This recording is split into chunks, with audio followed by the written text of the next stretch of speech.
Olá pessoal, Edu Tagliaro aqui com vocês.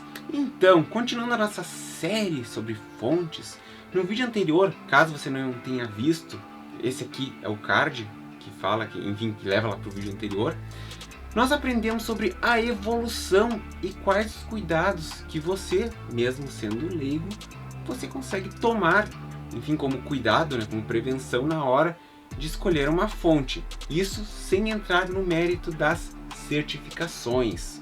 Muita gente não sabe direito do que se tratam as certificações de eficiência, apesar de que hoje esse assunto já é bastante difundido. Então, muita gente, quando vai buscar uma fonte, a primeira coisa que faz é buscar o selo da certificação. O problema é que no momento que o selo da certificação passou a ser sinônimo de qualidade, começaram a surgir selos falsificados, além dos selos inventados, de certificações que não existem, foram literalmente inventadas. Então, vamos falar um pouco sobre as certificações existentes e como usar essas informações ao nosso favor, e também como não ficar paranoico com isso. Existem certificações com relação a normas específicas de cada país. Na verdade, não chegam a ser certificações, mas mais dentro de certas normas que tecnicamente não garantem muita coisa. Então, visando medir a eficiência, a Electric Power Research Institute, o ERPI, e a Ecos Consulting desenvolveram um protocolo de testes para fontes. Então, em 2004, nasceu o 80 Plus. E, a partir de 2005, começaram então a surgir as primeiras fontes certificadas com o selo 80 Plus. Nessa época, não existiam variações na certificação, simplesmente apenas um único selo, que hoje é tratado como o selo básico do programa, aquele branquinho, que é, no caso hoje, a porta de entrada da certificação 80 Plus. Para receber o selo 80 Plus, basicamente a fonte precisaria atingir um desempenho de pelo menos 80% da energia de entrada, quando submetida a 20%, 50% e 100% da sua capacidade de saída. Lembram do vídeo anterior que eu comentei que uma coisa é quanto a fonte consome e quanto ela de fato consegue fornecer de energia. Em outras palavras, uma fonte, para ter uma saída de 600 watts, para ser certificada como 600, teria que ter um consumo, no caso uma entrada real, no caso, de 750 watts. Isso, no caso, ela com 100% da carga. Esses valores que eu citei agora são para os testes em 115 volts. No caso, o nosso 110 ou 127 volts. Para o 220, que seria o 230 lá fora, a exigência é um pouquinho diferente. Ou seja, para cargas de 20%, ou seja, utilizando 20% da carga total da fonte, a eficiência dela tem que ser de 82%. Já em 50% de carga, a eficiência tem que ser de 85%, ao passo que em 100% da carga, a eficiência tem que ser de 82%. Só que antes da certificação 80 Plus aparecer, em 2001, as normas com relação à eficiência energética lá na Europa, elas enrijeceram e passaram a obrigar que todas as fontes vendidas tivessem em sua construção circuitos capazes de corrigir a potência, que esse então é o famoso então chamado de PFC, que é o Power Factor Correction. Eu não vou entrar em maiores detalhes sobre o PFC, até pelo fato de eu não ser engenheiro elétrico, ou especialista em eletricidade. Mas falando de uma maneira bem simplificada, a rede elétrica ela conta com dois tipos de energia.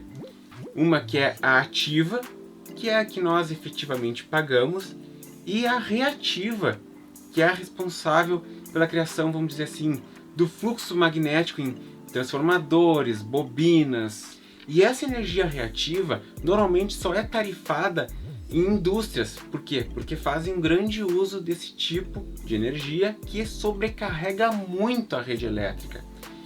Isso, claro, não significa que o cliente, no caso o usuário doméstico, não possa vir ter que pagar alguma taxa caso use em excesso energia reativa. Então, o que acontece? Aqui entra o circuito PFC, pois ele melhora muito o fator potência, que é a relação de energia ativa e reativa. Com relação ao circuito PFC, ele pode ser ativo ou passivo.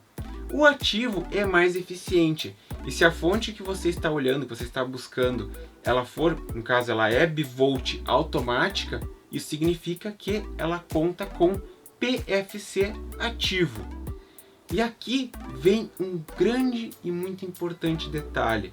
Apesar do PFC não trazer vantagens para nós, conforme eu já expliquei antes, uma fonte sem PFC ativo dificilmente consegue ter uma boa nota de certificação, uma vez que o PFC ele é obrigatório na Europa.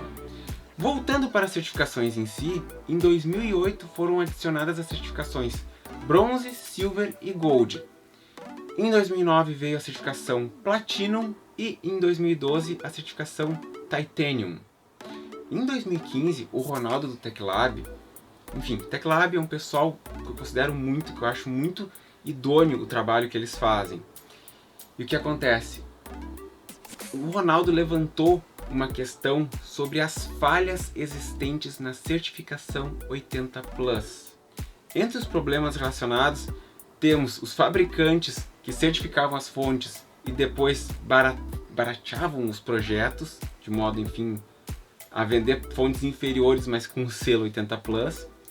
Temos problemas relacionados à metodologia dos testes, temos problemas relacionados à falta de padronização do ambiente, principalmente da temperatura, pois uma pequena variação de temperatura já é o suficiente para mudar bastante o resultado de um teste. Então, ou seja, muitos problemas sérios. E aqui voltamos a um ponto muito importante. Lembram-se da questão do melhor desempenho da fonte ser ao redor dos 50%?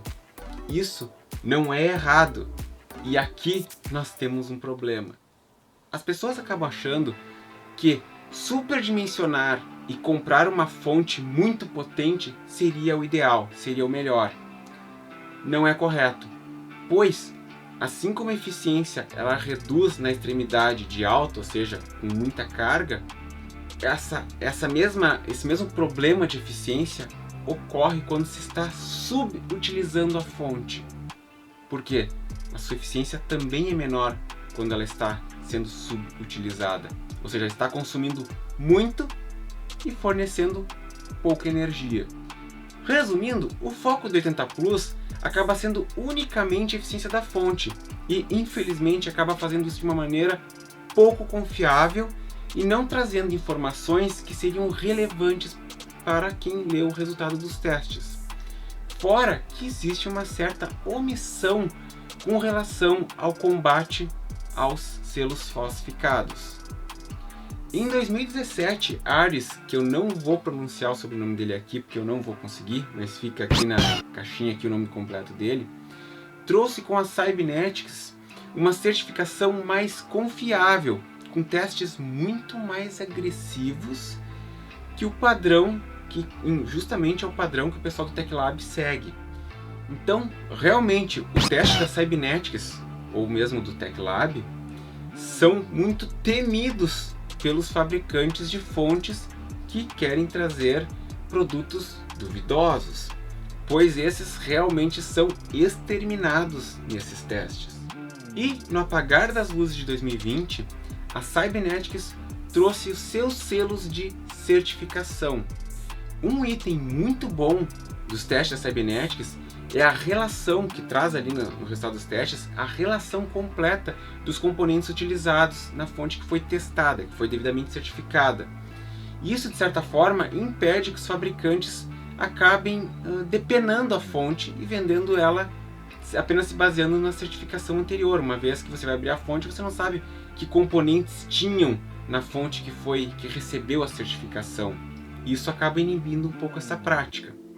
No entanto, apesar da confiabilidade do selo da Cybernetics ser absurdamente, enfim, anos-luz superior ao da 80 Plus, quanto tempo vai demorar para surgir esse selo falsificado? E como a Cybernetics vai lidar com isso? Outro ponto muito importante é que, diferente da 80 Plus, como eu já mencionei ali antes, a Cybernetics fala, no caso, ela lista os componentes da fonte, justamente para contornar essa questão da depenação. Mas será que isso vai conseguir impedir de fato a depenação? Talvez isso que eu vou falar agora já esteja nos planos da Cybernetics, mas para manter a confiança do selo, é necessário fazer retestes aleatórios, como se fosse uma espécie de recertificação. Algo que tem sido feito pelas empresas, enfim, pelas instituições que certificam os carros nos crash tests. Então, pessoal, ter um selo, infelizmente, não é a garantia de que você está de fato comprando um produto de qualidade, pois existe esse fantasma da falsificação e da depenação. O fato é que o ideal é que você busque fontes que já tenham sido testadas pela Cybernetics, ou no caso o pessoal do TechLab também, e que veja os resultados no seu site, que eu vou deixar até aqui na descrição do vídeo.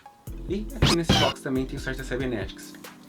Mas lembrando que isso não impede que alguma fonte tenha algum componente modificado após a certificação. E lembrando que um componente modificado nem sempre também quer dizer que seja substituído, no caso, por um componente pior. Pode ser algum problema de lote, enfim, uma mudança de algum fabricante, enfim, N fatores. Agora, fuja de fontes que não tenham certificação alguma. E se ela tiver, você vê que tem um selinho, confira no site, seja no site da 80 Plus, como no site da Cybernetics. Pois, pior que uma fonte sem certificação alguma, é uma fonte que tenha um selo falso. E, consultando nos sites da 80 Plus e da Cybernetics, você consegue confirmar ter a confirmação dessa informação se de fato a fonte passou por um processo de certificação. No próximo vídeo, nós vamos ter um pouco de prática e eu vou mostrar diferentes fontes de grandes marcas em funcionamento. Então, pessoal, o que vocês acharam? Deixem suas dúvidas aqui no comentário. Por hoje é só, inscreva-se no canal, like no vídeo, ative o sininho e até a próxima! E eu derrubei o Yoshi.